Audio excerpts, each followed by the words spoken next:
Question 1. When magnetic bar of magnetic moment M is placed perpendicular the magnetic field में potential energy का formula निकालना है। Potential energy का formula होता है minus M B cos theta. M B perpendicular की वजह से कॉस 90 की वैल्यू 0 होती है, तो पोटेंशियल एनर्जी का ये आंसर हो गया 0।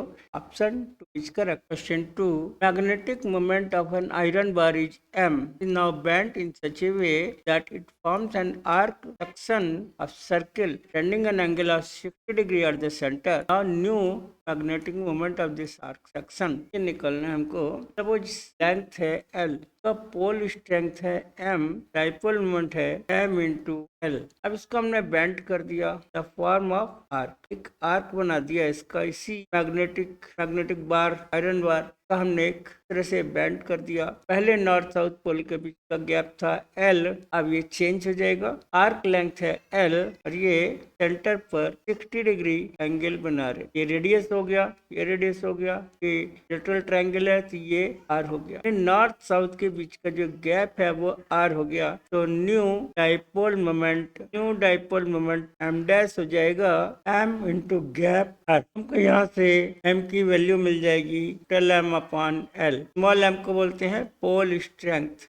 यहाँ m की जगह हम स्मॉल m की जगह कैपिटल M अपॉन L लिख देंगे और ये आर्क लेंथ का फॉर्मूला हो जाएगा R radius two angle by 3 कर सकते, या हम लिख सकते हैं आर्क लेंथ हो जाएगा पेरीमीटर का 2 पाई r का 60/360 यानी 1/6। R की वैल्यू मिल गई मेरे को 3L अपॉन पाई, यहाँ पुट कर देंगे 3L अपॉन पाई, L से L कैंसिल हो गया, M डैश हो जाएगा 3M upon pi. Option 1 is correct. Question 3. Magnetic moment and moment of inertia of magnetic needle shown here. 10⁻²2 ampere metre square, 10⁻6 upon pi square kg square, ये moment inertia. It complete 10 oscillation 10 second, 1 oscillation in 1 second, तो time period 1 second हो गया। हमें magnitude of magnetic field निकालना है। अब formula होता है M दिया है, I दिया है, 10 ऑसिलेशन का time 10 second, 1 oscillation time 1 second, time period हो गया T। हमें मैग्नेटिक फील्ड निकालना है। टाइम पीरियड का फॉर्मूला होता है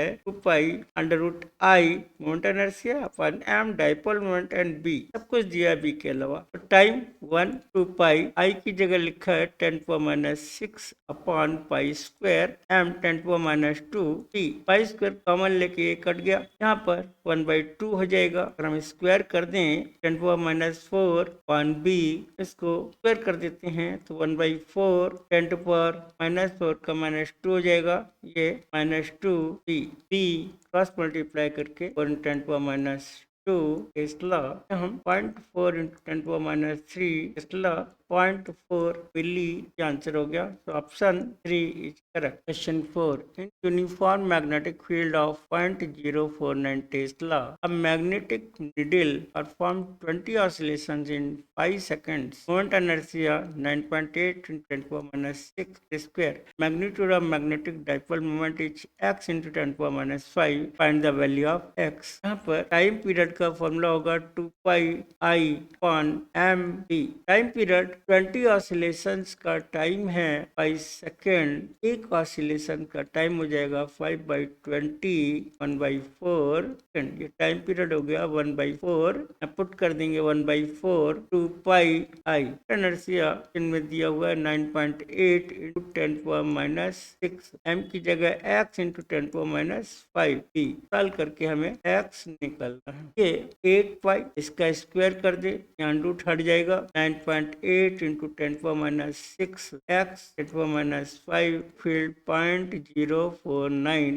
सॉल्व करेंगे तो x आ जाएगा 1280 पाई स्क्वायर। तो option 4 is correct. Question 5. An iron bar of length L, magnetic dipole moment M, bent at the middle of the length, then two arms make an angle 60 degree with the other.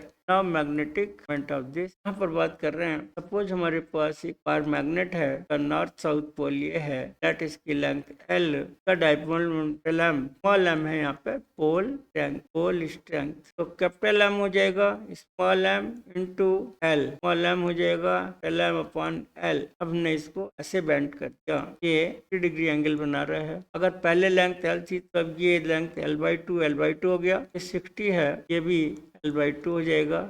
North south pole, तो new dipole moment मिल जाएगा हमको। Pole strength into length gap हो गया north south pole का L/2। M L/2, यहाँ से M की वैल्यू हम लिख सकते हैं, या ML की जगह डायरेक्टली M लिख सकते हैं, तो M/2 answer. Option correct. Question 6, the net magnetic flux through any closed path is. यहाँ पर इस तरह की मैग्नेट की बात कर रहे हैं। मैग्नेटिक फ्लक्स, अगर हमने एक मैग्नेट ले लिया नॉर्थ साउथ पोल, कोई भी सरफेस है क्लोज सरफेस, इससे नॉर्थ पोल की वजह से जितना फ्लक्स बाहर निकलेगा पॉजिटिव, नहीं नेगेटिव, साउथ पोल की वजह से नेगेटिव फ्लक्स हो जाएगा। कुल मिला के नेट फ्लक्स कितना होगा? 0। ये कोई भी मैग्नेट मोनोपोल नहीं होता, तो ऐसा फ्लक्स मैग्नेट के लिए 0 होगा फॉर द क्लोज्ड पाथ। तो option 3 correct. Question 7, the incorrect relation for diamagnetic material carry the visual meaning and E is called positive number. For diamagnetic material or diamagnetic material, chi is small and negative and small। यहाँ पर 1 plus काई है mu R, negative है, small है, mu R positive हो जाएगा और 1 से कुछ बड़ा होगा। म्यू आर 1 से बड़ा, relation 1 plus chi mu R more than 1 हो गया, गलत है। ऑप्शन 4 में रॉन्ग है। म्यू आर तो लेस देन 1 होगा, मोर देन 1 गलत हो गया। म्यू आर 1 प्लस काई 1 से भी छोटा होगा क्योंकि नेगेटिव है। तो option 4 is incorrect, means option 4 यही आंसर होगा, क्योंकि हमें इनकरेक्ट के हिसाब से ऑप्शन हो गया। Match list 1 and list 2। Diamagnetic substance का काई लेस देन 1 है, इज स्मॉल पॉजिटिव नंबर, यानी ए मैचिंग विद -1 से बड़ा लेकिन 0 से नेगेटिव है, यानी ये ए 2 से मैच कर गया। फेरोमैग्नेटिक मटेरियल एक्स बहुत बड़ा है, यानी बी 3 से, ए 2 से, बी 3 से, डी। पैरामैग्नेटिक मटेरियल जो है वो स्मॉल एंड पॉजिटिव है, स्मॉल एंड पॉजिटिव। डी का 4 से मैच कर रहा। नॉन मैग्नेटिक मटेरियल का काई 0 है, यानी ये फर्स्ट। तो option 1 is correct. 9, the variation of susceptibility with absolute temperature for paramagnetic material. बात हो रही है पैरामैग्नेटिक मटेरियल में, अगर हम टेम्परेचर को बढ़ाएंगे ये कम हो जाएगा। पैरामैग्नेटिक में काई C/T, C is called T constant, Curie constant, chi is inversely proportional to T। अगर हम 1/T और काई का ग्राफ प्लॉट करेंगे ससेप्टेबिलिटी का, ये स्ट्रेट लाइन आएगा, और अगर हम काई के T से करेंगे, काई एंड T, तो ये हमको ग्राफ का मिलेगा। This graph is correct, means option 1 is correct.